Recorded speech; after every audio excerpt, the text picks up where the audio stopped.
Hi friends, welcome to our YouTube channel Equity Minds. So आज हम बात करने वाले हैं एलेम्बिक फार्मास्यूटिकल्स की, right, which is in existence from over 100 years। So why the big returns are coming, चलिए देखते हैं। So why I am covering this, because there is a strong promoter shareholding in the company, 73% plus. Second is strong growth visibility. Third, experienced promoters background. And fourth is valuation comfort, obviously. So क्या हम cover करेंगे? We'll understand the company. Second is fundamentals. Third, growth plans, latest in news and valuation and price performance. So this is the key stats of the company. Market cap is 18,000 crore. Current market price is 976, right? And book value is 170. Stock P is 21 approx. And the sales, compounded sales growth, 17% over 5 years, 14% over 3 years. Last year 17%. Profit growth is good too. Last year 48%, and over last 5 years 25%. CAGR of the stock is very good. Last 5 years not that good. We'll check out. See the price chart. Last 3 years 21%. Last 1 year 87%. Whooping 87%, and return of equity is good too. Last year 29%. So this is the quick facts that companies in existence from last 113 years. Formulation facilities 6, API manufacturing facilities 3, and CRISIL rating AA+. So who is he? He is Chairman and CEO Chirayu Amin.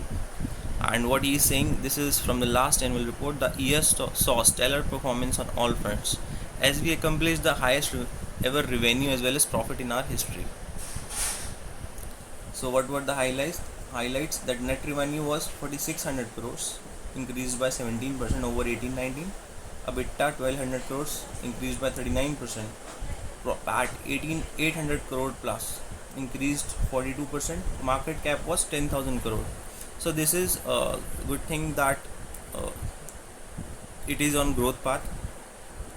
But in last 3 months, almost 80% stock has given 80% returns, but more is coming. We'll see. So this is the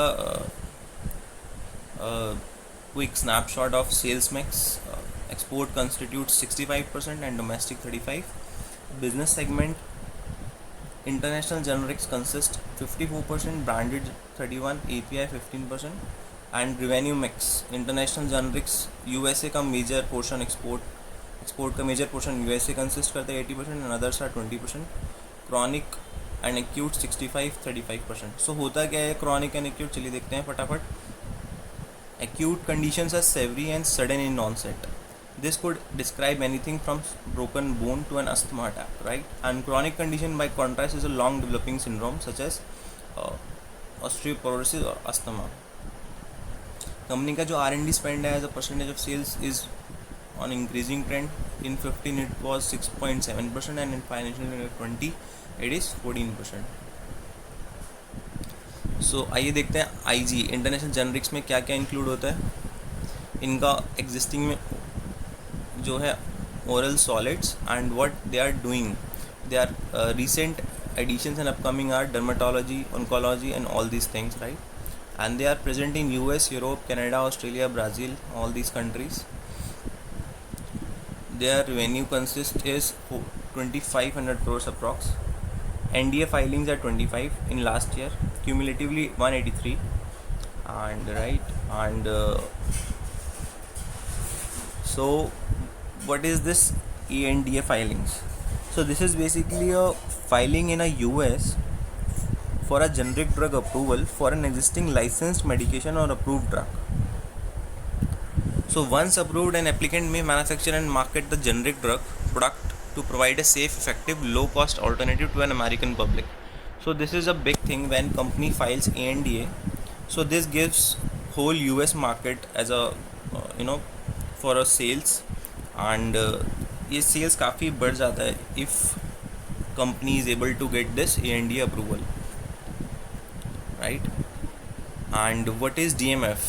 DMF will come in our domestic segment. DMF is a document prepared by a pharmaceutical manufacturer and submit solely at the discretion to the appropriate regulatory authority.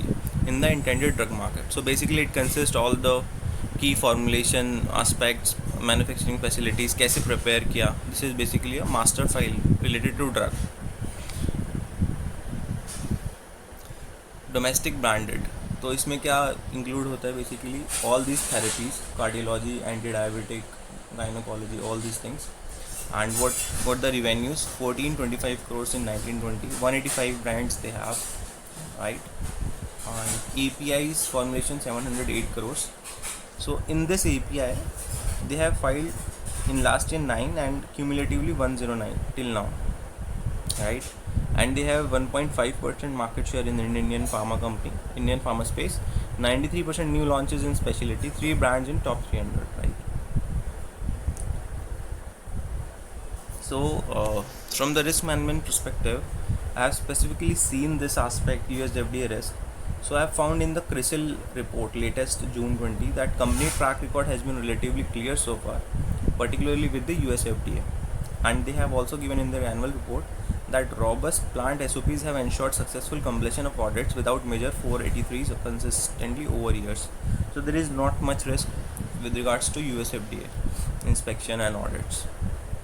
So this is the snapshot of their financials. Revenue is increasing and EBITDA is also increasing from last 4 years.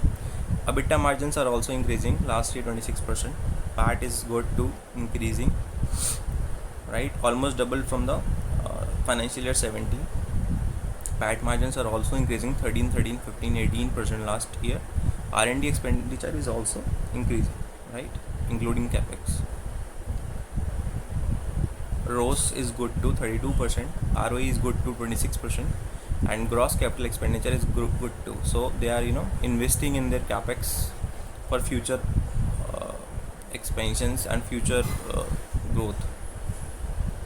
So this is from their CRISIL report that company continues to incur sizable debt funded capital expenditure annually, primarily towards specialized generics. Capex of 850 crore was incurred in physical 2020, to be followed by planned capex of 650 crore in 21, right? इसके बावजूद भी they are investing so much through sizable debt funded. Nonetheless, capital structure is expected to remain healthy and with comfortable net worth and low gearing over the medium term. So in spite of all this debt funded capital expenditure, their capital structure will be comfortable, like debt to equity ratio.